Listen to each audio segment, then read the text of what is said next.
So yeah, there's going to be a lot of this going on, so get ready. It doesn't matter what I say, as long as they're moving images, we'll be good. Where's my little, there we go, clicker. Okay. Cool, so we're going to talk a bit about technology. We've obviously, it's our theme that's come up already this evening. I may not tell you anything you already know, but this is sort of how I see the world and where things are going from an interview standpoint, and how recruiting or how technology is impacting the interview process. I'll start off and say the future is already here. So some of the things I'll be talking about, I'm going to start off today and just kind of talk about some macro themes that we're all very much aware of, and then apply them to recruiting. So a lot of this technology, nothing that I'm going to say today is really going to be that earth-shattering, but I want to get into sort of the application in recruiting. So start off talking about technology and how it's transforming how we engage, right? So I think someone talked about Tinder at some point. Dating is a great example, right? Swipe left, swipe right, very simple, very straightforward. You get what you need in the palm of your hand. We'll come back to this in a bit, but this sort of this on-demand economy that has emerged really has altered the way we go about business, right? I mean, it's to go about life in general, right? So we live in an on-demand world where the car I'm going to take home this evening is going to be hailed by my app on my phone, and the food I ordered today through Mabel arrived at my desk in 20 minutes by a click of a button on an app. So this is kind of the world we live in, right? No surprises there. Obviously, technology is continuing to transform how we collaborate, right? So you look at, and this is the best collaboration app if I could find. The Power Rangers were great at collaborating, but you think tools like Slack and what that's done for just organizations and the way they collaborate within teams, across teams. It's completely transformed the way we conduct business, and that's just one example. But we're becoming more and more collaborative, and technology is fueling that. Technology is also changing the very nature of work. We've talked a bit about automation, and it's a bit of a buzz these days, just around what can be automated, machine learning, these sorts of things. But more and more things are becoming automated in the background. You think, look what happened with marketing. In even just the last 5 years, where you've had companies like HubSpot, Marketo blow up and transform the way we think about marketing, right? Marketing automation has transformed the way we actually go after business in a very seamless way, to where now it's just kind of standard practice. That's what you do. Bots do some things better than you do.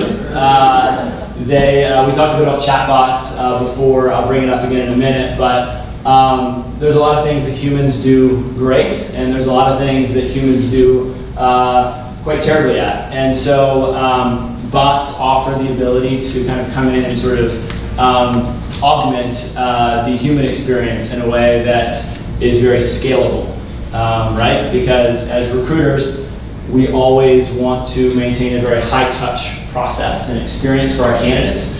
The challenge is bandwidth oftentimes, right? So technology offers a way to kind of bridge that and sort of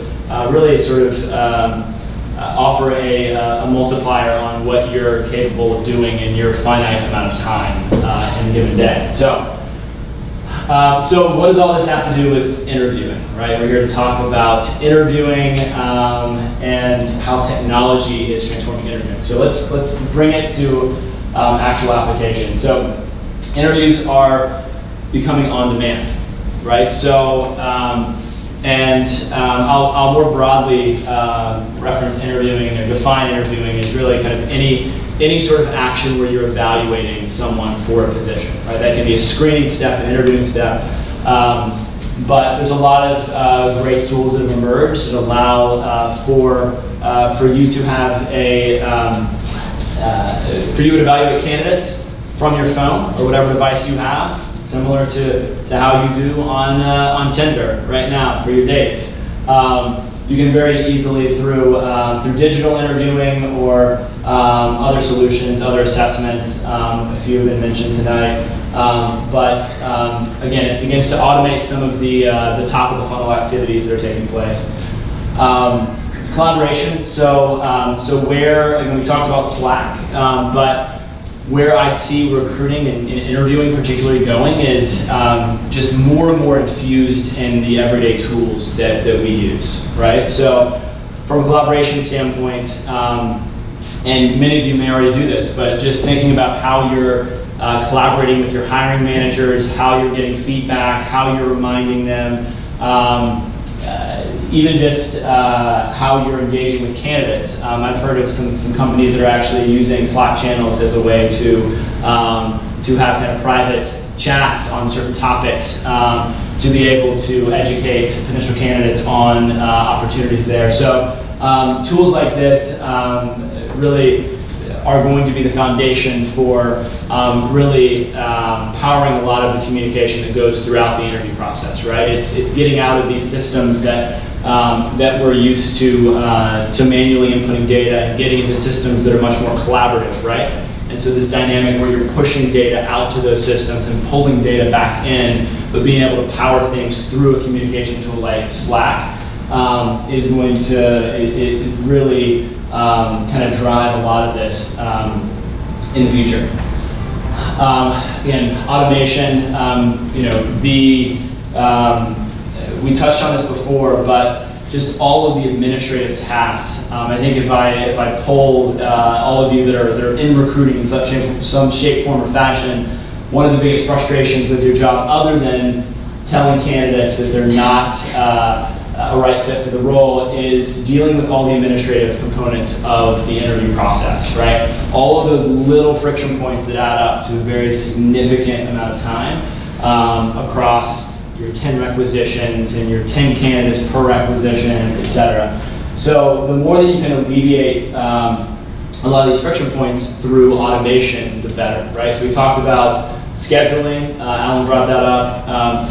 Being able to, again, every little bit of friction you can eliminate in the process, which automation will help with, will free up time that you can spend with a higher touch experience, with getting on the phone and talking to candidates, giving them real honest feedback.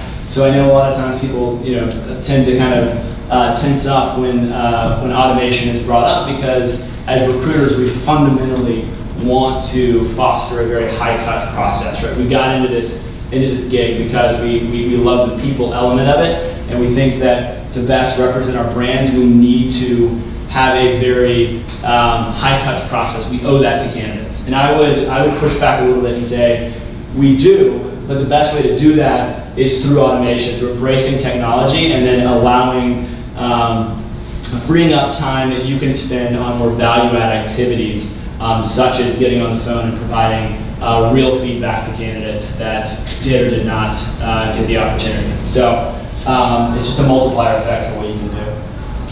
So bots, a lot of interesting things, a lot of buzz going on here. Some of it's fluff. I think there's some interesting things around bots, that what they can do in the world of recruiting. I don't think we're there yet, but I think that's where we're going. I think that this is something that before too long all companies are going to embrace. You've heard examples of how at American Express, if you want to engage with a support agent, you're actually communicating with a bot. My personal perspective is whenever you use technology and pretend like you are a human, it is a bad thing. It's misleading. People feel a little icky by it. You're very upfront about you are a bot. Alexa does not pretend to be a real human. At least I don't think most of us know she's not real. But although if you're lonely, she does help.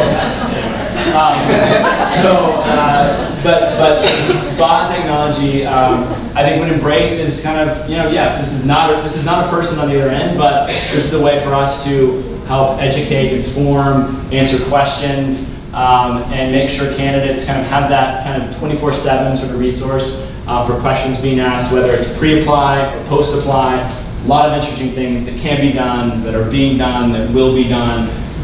This is going to be the future and kind of where we're going with recruiting. I want to talk about objective selection. I think technology really offers, there's been a lot of sort of recent studies done on really just how biased we are as humans at a subconscious level, and how difficult it truly is to be objective in the selection process at your organizations, right? I think we all would say diversity is a great thing. We would all say that being objective in your process is a good thing, but yet you look up and you look at your teams, and they, across the organization, they all tend to look the same, they all tend to talk the same way, and this is because at an unconscious level, at a subconscious level, excuse me, we all are looking for ourselves in a very strange way. So the technology offers the ability to really add that layer of objectivity and to allow the right insights to bubble up and really help to foster the level of objectivity that you want and need in an organization, especially that can scale across an organization, right? Because one of the biggest challenges that we have is not with what our recruiting team does, but what our managers do, right? And those are often those conversations and the things that happen in interviews we are not privy to. And so the more you can kind of layer in technology to help with objectivity, the better. So to bring it all together, I see a world where we're marching toward, like I said before, automation. And I think that the recruitment world will see a fundamental change the way that marketing has over the last 5 to 7 years, and that what will emerge and become kind of standard are recruitment automation tools that take a lot of this and offload it through technology and really empower recruiters to do the real value-add activities, and in many cases start to spend more time in areas such as marketing, which is where I kind of see recruiting going more and more. And I think we'll pop our heads up in a few years and kind of see recruiting teams look more and more like marketing teams than they do now. So that's it. Thank you guys.